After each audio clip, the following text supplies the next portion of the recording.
Do you know what's special about today? No? Tell me what it is. Today is National Mathematics Day. Oh, really? But why do we celebrate this day? Fine, I'll tell you. But before that, Namaste to one and all present here. I, Samiksha, and my friend Arpita would like to welcome you all today to this special occasion of National Mathematics Day. Mathematics Day, celebrated on 22nd December every year in order to honor the famous mathematician Sri Srinivas Ramanujan, the world famous mathematician who made remarkable contribution in the different fields and the branch of the subject mathematics. To mark the occasion and to encourage the Prakashites to develop themselves as good mathematicians, I will request my friends Sriyan and Sabrish to unveil the information about the man who knew infinity, Sri Srinivasa Ramanujan. National Mathematics Day is being celebrated every year on 22nd December to recognize the works of the great mathematician Srinivas Ramanujan, who is also known as the man who knew infinity. We celebrate this day to mark the birth of our Indian mathematical genius Srinivas Ramanujan, as declared by the former Prime Minister Manmohan Singh on 26 February 2012. Srinivasa Ramanujan made an important contribution to the field of mathematics. The mathematical genius carried out depth analysis to solve mathematical problems using new ideas and concepts. Srinivas Ramanujan was born to K. Srinivas Iyengar and Komalata Ammal at Erode, Tamil Nadu in the year 1887. When he was 15 years old, he obtained a copy of George Shoebridge Carr's Synopsis of Elementary Results in Pure and Applied Mathematics, which consisted of theorems with only the briefest of proofs and no material newer than 1860. Having verified the results in Carr's book, Ramanujan went beyond it, developing his own theorems and ideas. In 1903, he secured a scholarship to the University of Madras, where he pursued mathematics as his main subject. In 1911, Ramanujan published the first of his papers in the Journal of the Indian Mathematical Society. In 1912, he started working as a clerk in the Madras Port Trust, where his knowledge was recognized by his colleague and was referred to Professor G. H. Hardy, Trinity College, Cambridge University. In 1916, he received a Bachelor of Science degree and was elected to the London Mathematical Society in 1917. Next year, he was elected as a Fellow to the Royal Society of London for his research on elliptical functions and theory of numbers. In England, Ramanujan published his papers in English and European journals. In the same year, in October, Ramanujan was the first Indian to be elected as a Fellow of Trinity College. He worked on the Riemann series, hypergeometric series, and the functional equations of the zeta functions.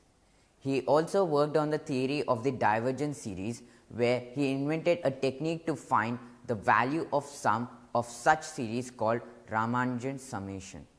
In 1917, Ramanujan had contracted tuberculosis, but his condition improved sufficiently for him to return back to India in 1919. He died the following year, generally unknown to the world at large, but recognized by mathematicians as a phenomenal genius. Ramanujan left behind 3 notebooks and a sheaf of pages, also called as the Lost Notebooks, containing many unpublished results that mathematicians continued to verify long after his death. In 2015, a movie, The Man Who Knew Infinity, was released based on the biography of Srinivasa Ramanujan. Ramanujan was unaware of the modern mathematics developments, but his mastery of continued fractions was unequal to any other living mathematician. Thank you, friends. Arpita, have you heard about the Hardy-Ramanujan number? Yes, I have, but I don't know much about it. So, in order to know more, let's call upon our friends to explain the concept of Hardy-Ramanujan number. Namaste. I am going to tell an anecdote on a number which is familiar by the name of Hardy-Ramanujan number. Once Professor G. H. Hardy came to visit Ramanujan in the taxi. Knowing that Ramanujan is fascinated by the numbers, Hardy made a quick comment saying that 1729 is a dull number. Then quickly Ramanujan replied, saying that 1729 is indeed an interesting number. He continued stating that 1729 can be expressed as the sum of two cubes in two different ways. These are 1729 is equals to 1728 plus 1, which is the sum of 12 cube and 1 cube. Other than that, 1729 can also be written as 1000 plus 729, which is the sum of 10 cube and 9 cube. So now friends, you have seen the brilliance of Ramanujan. Can we look for more such numbers? Thank you, friends. Now it's time to divulge the information about the other great mathematicians. I now request my friends Tanuj and Nilesh to brief us about the great mathematicians through a PowerPoint presentation. I, Nilesh, and my friend Tanuj are going to introduce you and give you a brief sketch about various mathematicians and their works in the world. Let's start. Johannes Widman. He invented the plus and minus symbols. He studied in University of Leipzig, gave the first university lecture on algebra.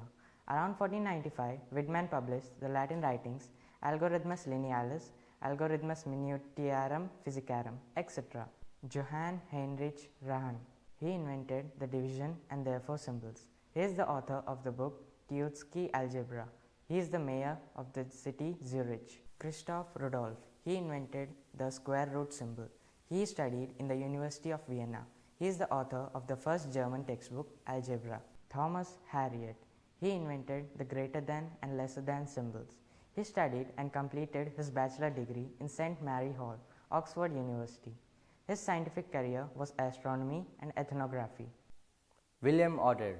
He invented the X and alpha symbols. He studied in King's College, Cambridge. He has written many books like Clavis Mathematica, Circles of Proportion, Horizontal Instrument, Opuscula Mathematica. He is the inventor of double horizontal sundial. Robert Ricordi. He invented the is equal to symbol. He studied in mathematics in the University of Oxford and medicine in the University of Cambridge. He has done some famous works like The Ground of Arts, Pathway of Knowledge, Whetstone of Witty. William Jones. He invented the pi symbol. He has written many books like Synopsis Palmariorum Mathesius, a compendium of whole arts. Pi is the ratio of circumference of a circle to its diameter. He studied in Charity School, La Fachelle. Thank you, friends. The presentation is really amazing and informative. Now, moving on to the next topic, that is the Vedic Sutras. Vedic Sutras are taken up from the book Vedic Mathematics, which includes 16 sutras in Sanskrit. The sutras describe the mental processes, and these mental processes construct mathematics. So I request my friends to tell us what those sutras really are. Be quick to learn, wise to know. Vedic mathematics is an ancient system of mathematics that is simpler, easier and quick. The convection way takes several steps, but Vedic may give answer in very few steps. Vedic mathematics is a collection of ancient tricks and techniques to execute arithmetical operation quickly and more efficiently. Vedic mathematics comes from the Vedas, more specifically the Atharva Veda. It was revived by Indian mathematician Sri Bharati Krishna Tirthaji in between 1911 and 1918. He then published a book called Vedic Mathematics in 1965. It comprised of 16 Shudras and 13 Sharpshudras. There are many advantages of Vedic maths in its coherence. The method of learning Vedic maths has techniques that are excellently related to each other. For example, the speed building method of addition is related to the speed building method of multiplication. Working through the methods of Vedic maths are logical, consistent and boosts mental math skills. It helps children to remove the fear of maths. A student who has learnt Vedic maths never uses a calculator, and it will not be absurd to say that they are much faster than a calculator, and its application is in all the branches of math. Algebra and geometry can be done with ease with the help of Vedic math. Vedic maths can make students brilliant in maths and the power of making human beings maths genius. The best example is Sakuntala Devi, who was the human computer. And many students have overcome the fear and scored well in Maths Olympiad. This method are easy to learn and implement while doing the math sums. Vedic maths has a lot of short tricks and techniques that are useful in children's lives.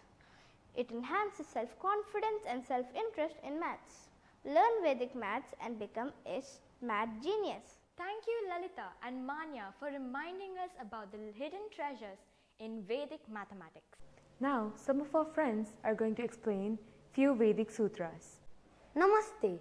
I, Lohit, and my friend Pranav are going to explain about a Vedic sutra, Purna Purnabhyam. It is used for addition.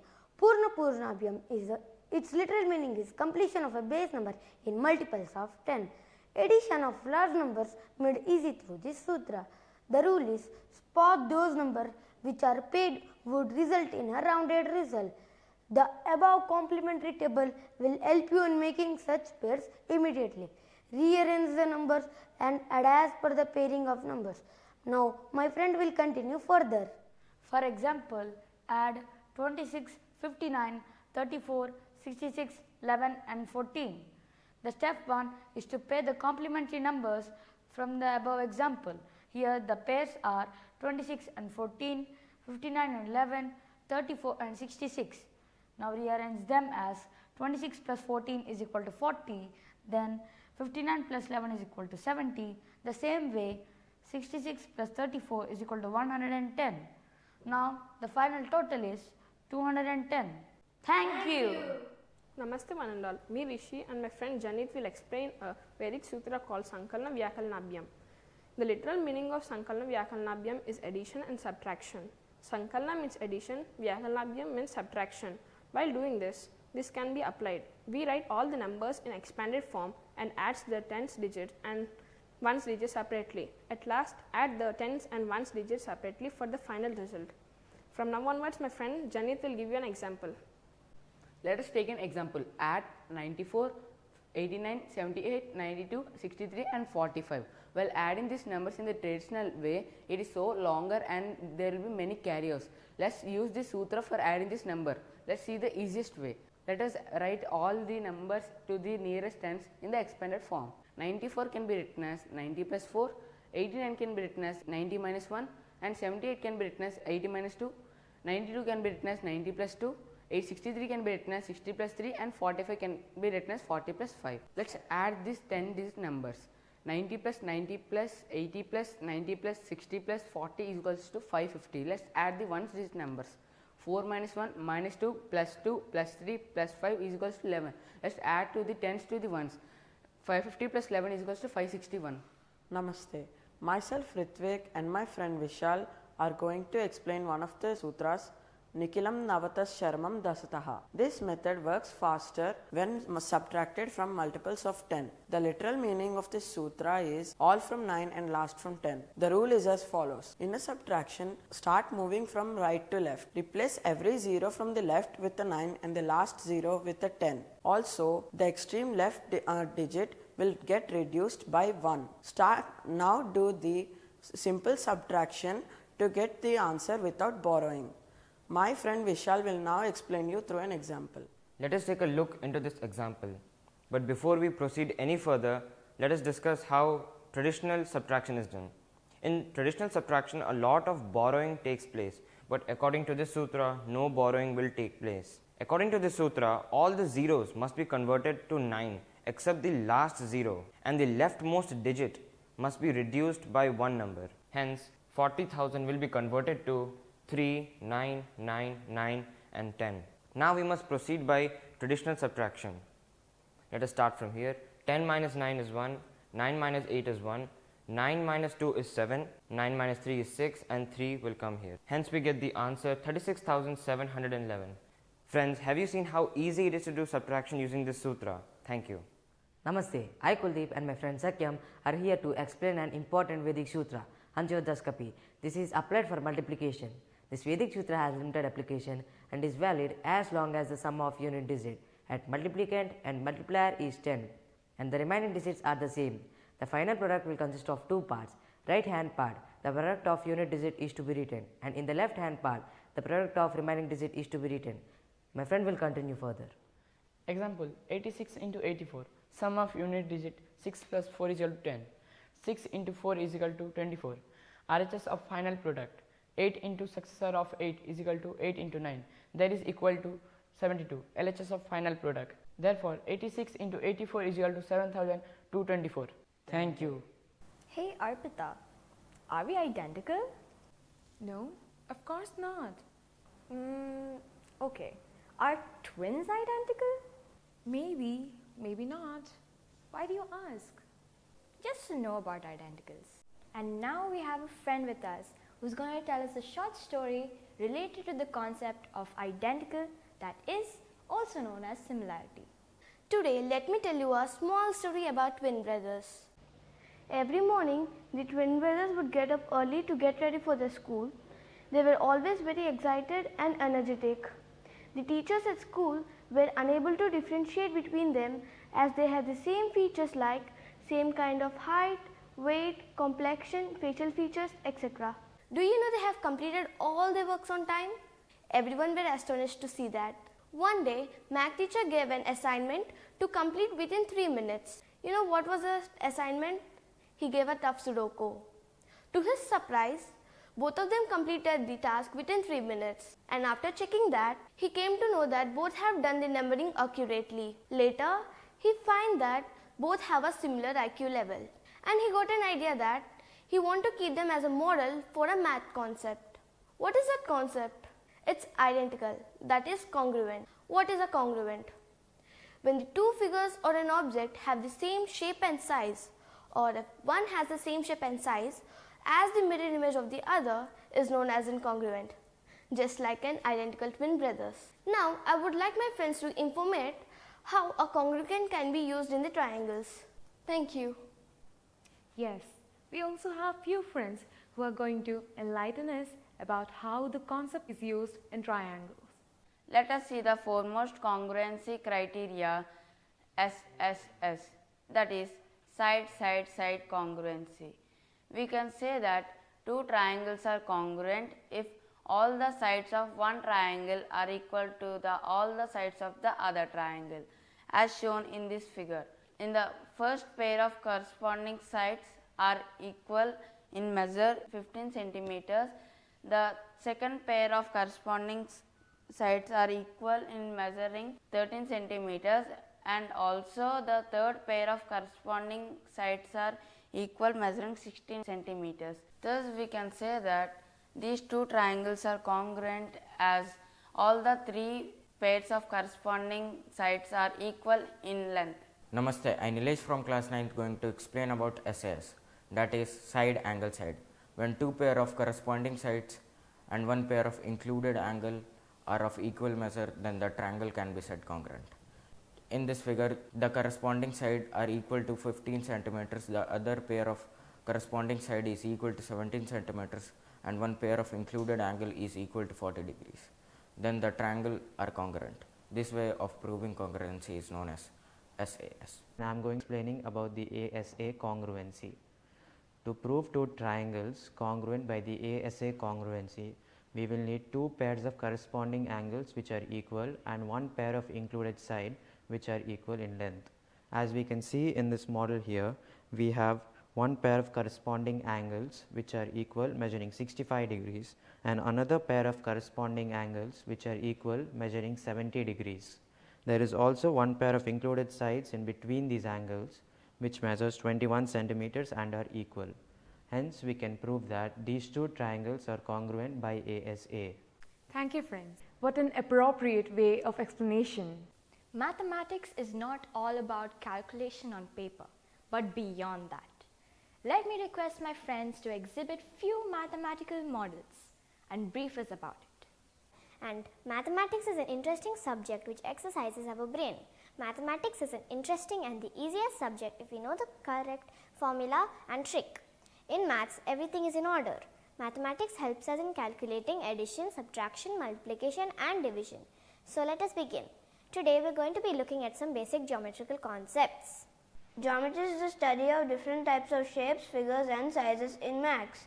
Today we will learn about different types of angles. Firstly, let us see how an angle is formed. When two rays meet at a point, an angle is formed. The common point is called the vertex and the two rays are the arms of the angle. Angles also can be represented by 3 or single letter. There are 7 angles in geometry, namely zero angle, acute angle, right angle, obtuse angle, straight angle, reflex angle and complete angle. Let's know different types of angles. First, zero angle. An angle that measures exactly 0 degrees is called zero angle. Acute angle. An angle that measures between 0 degrees to 90 degrees is called acute angle. Right angle. An angle that measures exactly 90 degrees is called right angle. Obtuse angle. An angle that measures between 90 degrees to 180 degrees is called obtuse angle. Straight angle. An angle that measures exactly 180 degrees is called straight angle. Reflex angle. An angle that measures 180 degrees to 360 degrees is called reflex angle. Complete angle. An angle that measures exactly 360 degrees is called complete angle. Thank you. Today we are going to explain about polygons. An example of a polygon is a triangle with 3 sides. A circle is a plane figure, but it is not considered as a polygon because it is curved shape and does not have any sides or angles. By definition, we know that the polygons are made up of line segments. Below are the shapes of some polygons that are enclosed by different number of line segments. Let us see them. Quadrilateral. A simple closed figure bounded by 4 line segments is called a quadrilateral. You can observe quadrilateral has 4 line segments. Hexagon. A simple closed figure bounded by 6 line segments is called a hexagon. You can observe hexagon has 6 line segments. Octagon. A simple closed figure bounded by 8 line segments is called octagon. You can observe octagon has 8 line segments. Decagon. A simple closed figure bounded by 10 line segments is called a decagon. You can observe decagon has 10 line segments. Hope you all understood the different types of polygons. A polygon is a two-dimensional geometric figure that has a finite number of sides. The sides of a polygon are made of straight line segments connected to each other end to end. Therefore, we can say all the polygons are 2D shapes but not all the two-dimensional figure are polygons. Triangle. A simple closed figure bounded by 3 line segments is called a triangle. You can observe triangle has 3 line segments. Pentagon. A simple closed figure bounded by 5 line segments is called a pentagon. You can observe pentagon has 5 line segments. Heptagon. A simple closed figure bounded by 7 line segments is called a heptagon. Nonagon. A simple closed figure bounded by 9 line segments is called a nonagon. Thank you. We are going to tell you about types of triangles. Firstly, a triangle is a closed figure bounded by 3 line segments. When 2 rays meet at a point, an angle is formed. When 2 line segments meet at a point, the point where the 2 line segments meet is called the vertex of the triangle. The line segments by which the triangle is formed is called the sides of the triangle. Based on sides, a triangle is classified into 3 categories: scalene triangle, isosceles triangle and equilateral triangle. Scalene triangle. A triangle in which all sides are different is called scalene triangle. Like you can see, in this triangle, all sides are different from each other. Isosceles triangle. A triangle in which 2 sides are equal is called isosceles triangle. Like you can see, in this triangle, these 2 sides are equal. Equilateral triangle. A triangle in which all sides are equal is called equilateral triangle. Like you can see, in this triangle, all the sides are equal. Each and every shape in maths has some property which distinguish them from each other. Let us discuss about some different types of triangles. Sum of all angles in a triangle is 180 degree. Sum of all exterior angles in a triangle is 360 degree. Based on angles, triangles are classified into 3 categories: acute angle triangle, obtuse angle triangle, right angle triangle. Acute angle triangle. A triangle in which all angles are acute is called acute angle triangle. Like you can observe in this triangle all acute angle. Obtuse angle triangle. A triangle in which one angle is obtuse is called obtuse angle triangle. Like you can observe in this one angle is obtuse is called obtuse angle triangle. Acute angle triangle. A triangle in which all angles are acute is called acute angle triangle. Obtuse angle triangle. A triangle in which one angle is obtuse is called obtuse angle triangle. Right angle triangle, a triangle in which one angle is right is called right angle triangle. Thank you. We are going to explain you about angle sum property of a triangle. A triangle has 3 sides, 3 angles. Let us see the sum of interior angle of a triangle is 180 degrees. Let us name them as angle A, angle B and angle C. Now take them apart and put them together and see that becomes a straight angle.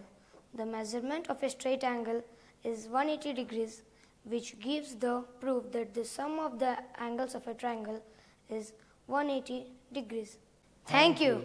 Namaste, I Puneet and my friend Kuldeep are going to solve a puzzle which is square into equilateral triangle. The shape contains 5 parts. 1, 2, 3, 4, 5. Let us arrange. What shape do you find?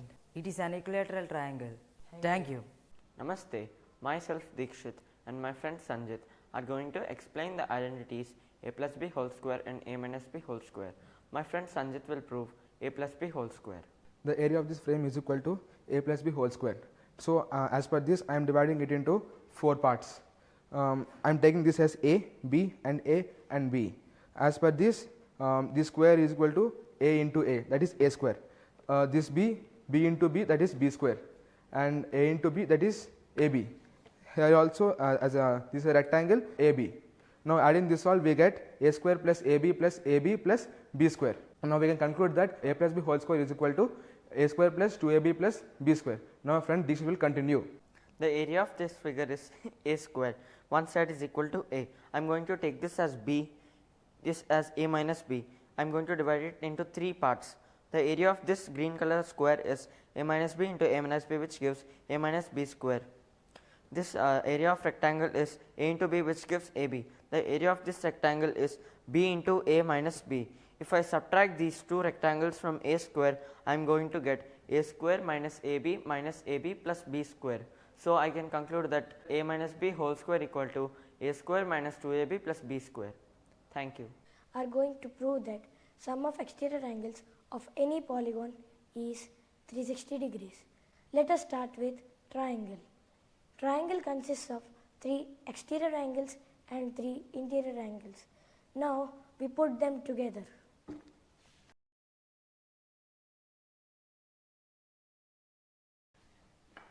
And we get 360 degrees. Let us proceed to a quadrilateral. A quadrilateral consists of 4 exterior angles and 4 interior angles. Now we join them together.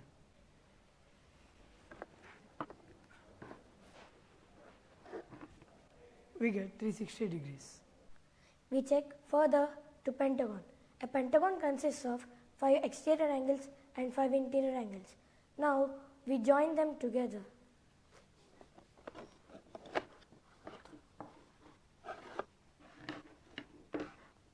As we can see, we got 360 degrees. At last we have hexagon. A hexagon consists of 6 exterior angles. Now we join them together. We got 360 degrees. We can conclude that the sum of all the exterior angles of any polygon is 360 degrees. Thank you. Difference between prism and pyramid. Prism is a 3-dimensional polyhedron characterized by 2 bases which are polygonal in shape and rectangular sides perpendicular to the base. The side of a prism is always a rectangle in shape and perpendicular to the base. The prism is named depending on the shape of the base. A pyramid is a 3-dimensional polyhedron shaped structure with only one polygonal base and has triangle sides. The side of a pyramid is triangular in shape, joined at a point also known as apex. The pyramid is also named depending on the shape of the base. Thank you. Namaste, I Anvesha and my friends Isha and Ishita are going to explain about surface areas of cube, cuboid and cylinder. Now my friend Isha will continue. What is surface area? Surface area is the total area covered by the plane of a given figure. Cube. Cube consists of 6 faces. Each face is a square. Area of a square is side times side. as it consists of 6 faces and all the faces are concurrent, sum of the areas of a faces is 6 times a square, which is 6a square. Therefore, total surface of a cube is 6a square. Now my friend Anvesha is going to continue. Cuboid. Cuboid has 6 faces and has 3 dimensions, length, breadth and height, where we can calculate the surface areas of all the faces. That becomes LB, BH, LH. Then the total surface area of the cuboid is 2 times LB plus BH plus HL. Now my friend Ishita will continue. Cylinder has 3 faces with 1 curved face and 2 circular faces. The area of each circular face is pi r square, and then the curved face is like a rectangle where the height of the cylinder is its breadth of the rectangle and the circumference of the base is its length. There now the total surface area of the cylinder is 2 pi r square plus 2 pi r h, and the curved surface area of the cylinder is 2 pi r h. Thank you. Namaste everyone. My name is D. Nagasamstita from class 9 and I am here to show you how to geometrically derive the formula a plus b plus c whole square. Here we have a square in which we have divided the sides into a, b and c. Now when we draw horizontal lines from the points, we get 9 paths in which there are 3 squares and 6 rectangles. First let's look at the squares. We know that the area of a square is side into side. So the area of these squares will be a square, b square and c square, because the sides have a and a, b and b and c and c. Now let's go on to the rectangle. We know the area of a rectangle is length into breadth. So in this pair we have the length a and breadth b. So the area will be a into b. Similarly, in the other 2 pairs we have AC, which is the length a and breadth b, and BC with length b and breadth c. Now we just have to add these all areas to get the area of the square. So it will be a square plus b square plus c square plus ab plus ab plus bc plus bc plus ca plus ca. We can just simply write it down as a square plus b square plus c square plus 2ab plus 2bc plus 2ca. Therefore you get the formula. Thank you. Namaste, I am Karthik Sharma of class 9, would like you to explain the concept of parallel lines axiom. This is my model to explain the concept of parallel lines axiom. Let us take this line as A and the perpendiculars L, M and N. The line A and the perpendiculars L, M and N are also perpendicular to the line B. Hence, line perpendicular to the same line are parallel to each other. Line A is parallel to line B. Thank you. Angle of elevation. Angle of elevation is nothing but the angle of observation of an object above the eye level of an observer. For an instance, let this be the observation point and this be the place where the object is placed. Hence, the angle of observation of an object above the eye level of an observer is called angle of elevation. Thank you. Namaste, I am Avisai Dattathraylu here to explain you about the angle of depression. So, what is meant by angle of depression? The angle of depression means the angle of observation of an object below the eye level of an observer is known as angle of depression. For example, a person standing on a tower and observing 2 objects, namely A and B, below his eye level. So, perhaps this is known as angle of depression. The angle of observation of below the eye level of an object is known as angle of depression. Thank you. Namaste everybody. This is Nandini from class 10 here to explain the topic coordinate geometry section formula. For understanding this, let us take 2 coordinates. For the first coordinate where x is 5 and y is 7, and for the second coordinate where x is 7 and y is 9, which is being divided by a coordinate in ratio 2:3. Now let us find out the coordinate which has divided the line segments formed by the 2 coordinates in ratio 2:3. For finding this, we will use the section formula, which is m1x2 plus m2x1 by m1 plus m2 for finding the value of x, m1y1 by m1 plus m2 for finding the value of y. Ultimately, after applying this formula, we can find the coordinate. Section formula in coordinate geometry is helpful in many ways. For instance, it is used to find centroid of triangle It also has applications in physics. Coordinate geometry is also used in digital world for locating airplanes, to describe position of any object, and etc. With this, thank you. Namaste everyone, I am Amadi Pranav of class 10th and here to tell the topic distance formula from the lesson coordinate geometry. First, let's start by taking an xy plane and there be two parallel lines AB and CD, AB being longer than CD. Now, let's see coordinates be x1, y1 and A's coordinates be x2, y2. Draw a line from C to AB intersecting it perpendicularly at E. Now, we would find that C is equals to x2 minus x1 and AE's distance would be y2 minus y1. Now, let us consider the triangle ACE by Pythagoras theorem, as ACE is a right angle triangle angled at E. Now, AC square equals to CE square plus AE square. Now, AC square equals to CE square, nothing but x2 minus x1 whole square, and AE square, y2 minus y1 whole square. Square goes that side, root. AC equals to root over x2 minus x1 whole square plus y2 minus y1 whole square. This is the formula used to find the distance between 2 points and can be used to find the distance between any 2 points given its coordinates. Thank you. Here we are going to present a geometric progression. The ratio between two consecutive terms is same. It's called a geometric progression. Lakshman, can you give me an example of a geometric progression? This model represents the geometrical progression and it consists of first term, second term and third term and fourth term and fifth term and sixth term.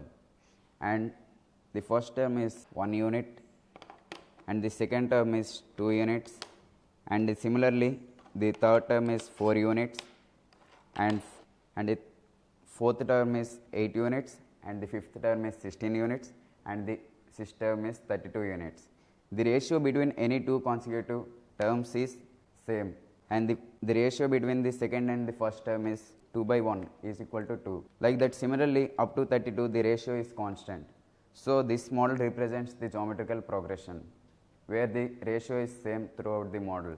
Let me give another example, 3, 9, 27 and 81.